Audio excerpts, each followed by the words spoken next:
A young boy, known as the Duke of Death, is cursed by a witch, so any living thing he touches dies. His noble mother banishes him to a mansion far away. He is served by a maid, Alice, a childhood friend who, despite knowing his touch would be fatal, enjoys tempting him with her body so she can enjoy his reactions and is the only one who spends time with him. Another childhood friend, Philip, asks if he can visit and Duke agrees as he hopes to have friends again. Philip arrives with guards who deter Duke from getting too close, ruining Duke's hopes. Philip is scared when Duke accidentally touches a plant which withers away, and tries to convince Alice to leave Duke, whom he calls a monster. Philip reveals Duke's mother forced him to visit as a spy, revealing she hopes to replace Duke as family heir with his younger brother and cut Duke off from the family entirely. Philip then leaves, swearing to never visit again. Duke is heartbroken but swears to one day break his curse and repay all Alice's kindness by confessing his love and asking her to marry him. Rob, Duke's elderly butler, returns to work, but Duke worries as Rob has bad eyesight and is constantly in danger of bumping into Duke. Duke begins focusing on his piano, hoping to one day make a living writing songs. He plays Alice a song he wrote for her, and Alice almost kisses him after he falls asleep. Duke is abruptly visited by his sister Viola, who has an annoying girly personality. Viola instantly sees Duke is smitten with Alice and teases him. She surprisingly tells Duke to break his curse quickly so he can come home. She then bumps into Rob accidentally, revealing she has a crush on him. A cat wanders into the mansion, putting Duke on edge as he can't predict if the cat will try to touch him. Rob finds a confusing note in its collar asking for forgiveness, leading Duke to believe the cat was abandoned. Realizing it outside, Duke sees it actually has a wife and several kittens. Later that night, Duke asks Alice to dance, and though it is difficult, they manage to waltz without touching. With the dance over, Duke nervously asks Alice how she feels about him, and she admits that she loves and adores him. Alice asks Duke to a festival in town, with Duke in a costume heavy enough he won't pose a danger. A masked woman named Daleth recognizes Alice as Sharon Lendrot's daughter. Duke helps a lost child feel better by playing a piano, his skill causing the crowd to dance. After seeing a novelty mask of his face, Duke realizes rumors about his curse are spreading. Alice tells Duke a tale of a princess whose prince was imprisoned on the moon, so every year she sends him a kiss. Duke becomes depressed that even on a date he cannot touch Alice, but she assures him being close is enough. Later, Alice summons him to her room, and while she pretends it is for perverted reasons, she just helps him relax so he can sleep. Duke invites her on a boat to watch a meteor shower, but when she falls in, he is unable to catch her. Alice demands a kiss, even if it kills her, but when he refuses, she reveals it was a trick so she could tip him in the water as well. They miss the meteors, and Duke is upset he couldn't tell Alice he loves her like he planned. Alice doesn't mind and tells him to try again at the next meteor shower in 10 years. Duke worries when Alice stops teasing him, but is relieved to discover she just has a cold. After she recovers, Alice asks Duke to spend the day in the snow and gives him a scarf that she knitted. Returning inside, Alice notices she dropped an earring that belonged to her mother. Duke sneaks outside to locate it but passes out in the cold. A nearby bat transforms into a girl and helps him recover.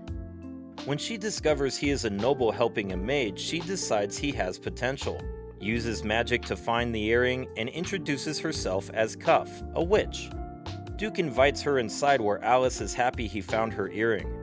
Cuff explains she distrusts humans, as witch hunters killed her parents, and being half human, witches avoid her so she never learned about curses. She reveals her friend might know something, but when Duke suggests she seems to really like her friend based on how much she trusts him, she jumps out a window and vanishes. Alice reminisces about one of the last times Duke was able to touch her, defending her from bullies, and he claimed snow makes her look like a snow fairy.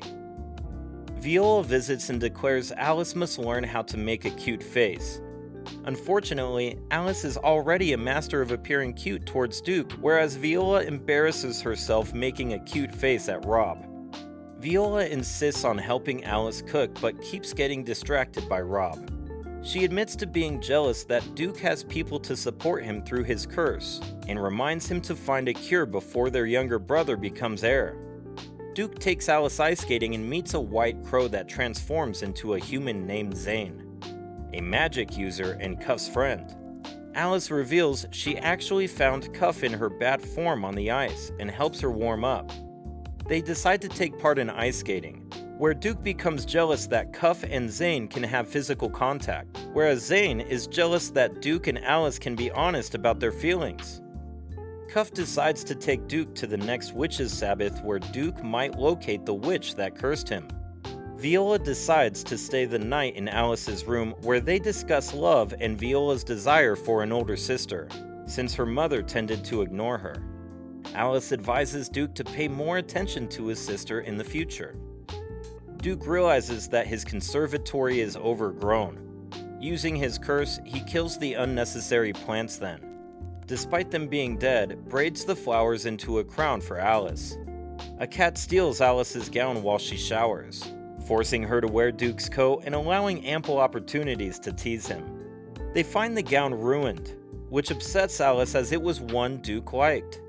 She wears her uniform instead and Duke must refuse her invitation to shower together.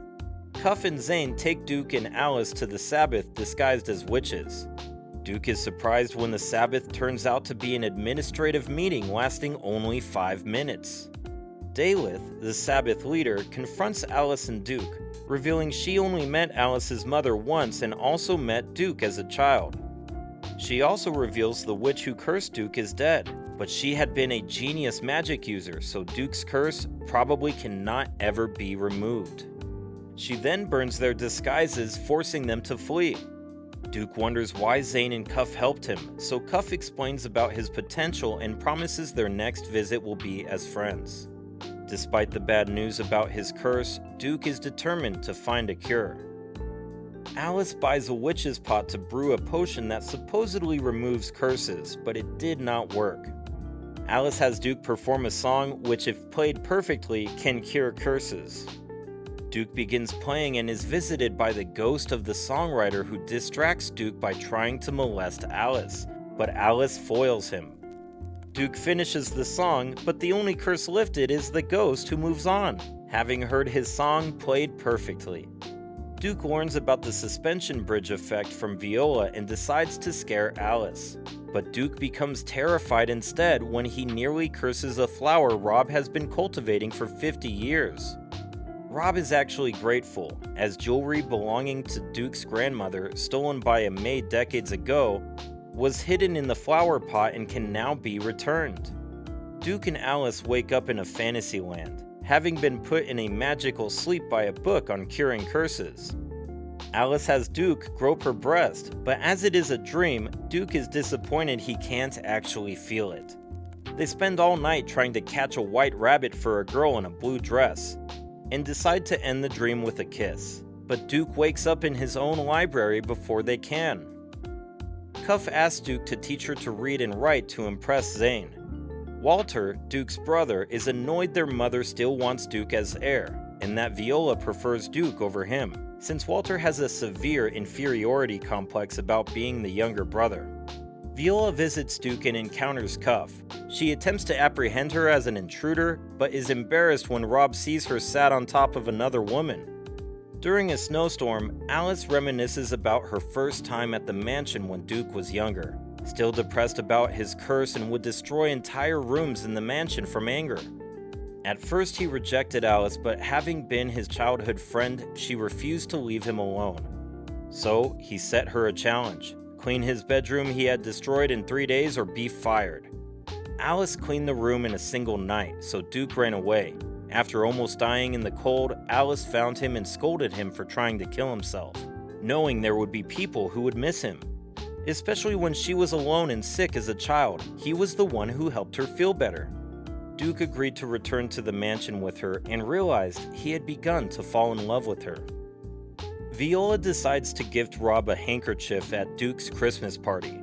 Walter illicitly follows Viola to Duke's mansion disguised as her driver. Zane reveals he may have feelings for Cuff and attempts to compliment her, but Cuff falls asleep and is uncertain if she heard him. Viola drops Rob's gift, which is picked up by Walter as he sneaks in, hoping to see Duke depressed and alone.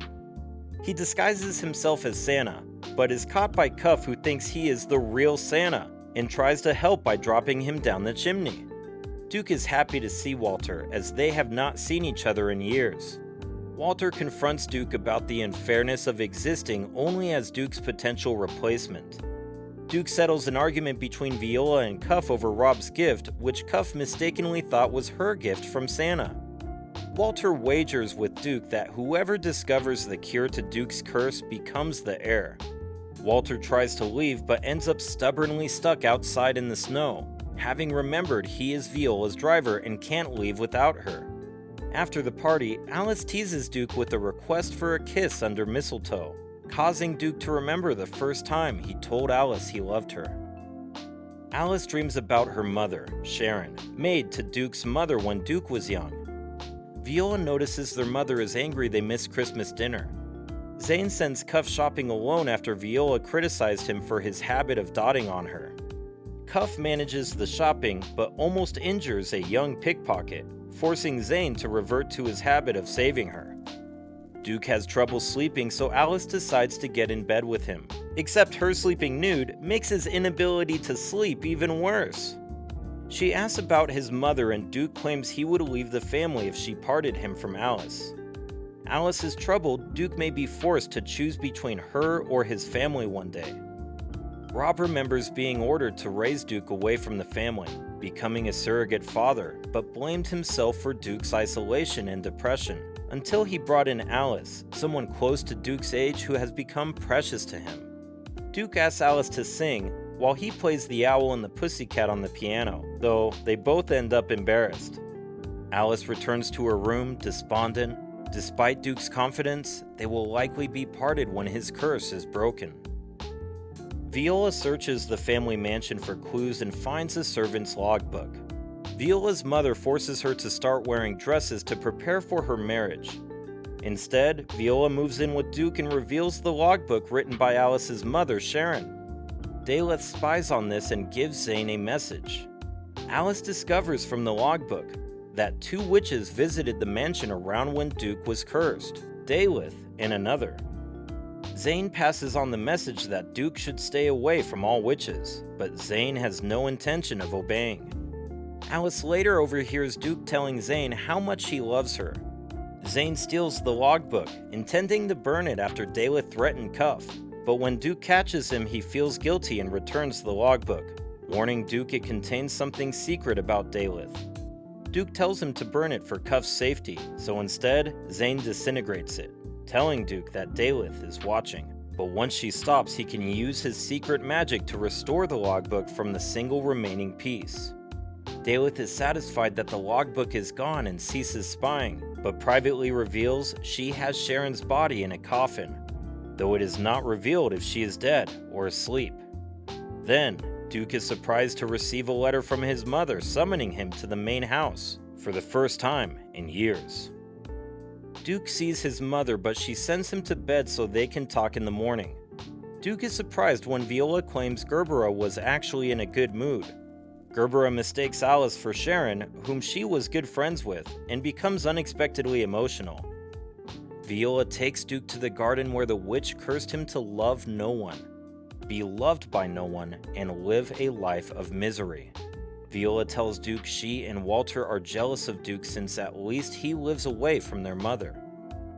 At dinner, Gerbera explains that with their father terminally ill, they must decide on the family heir and gives Duke until spring to break his curse, or Walter will become the heir.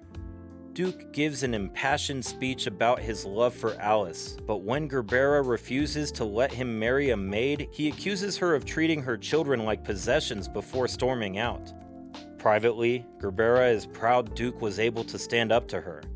Duke returns home with Alice and tells her what he said to Gerbera, but he still wants to marry her no matter what.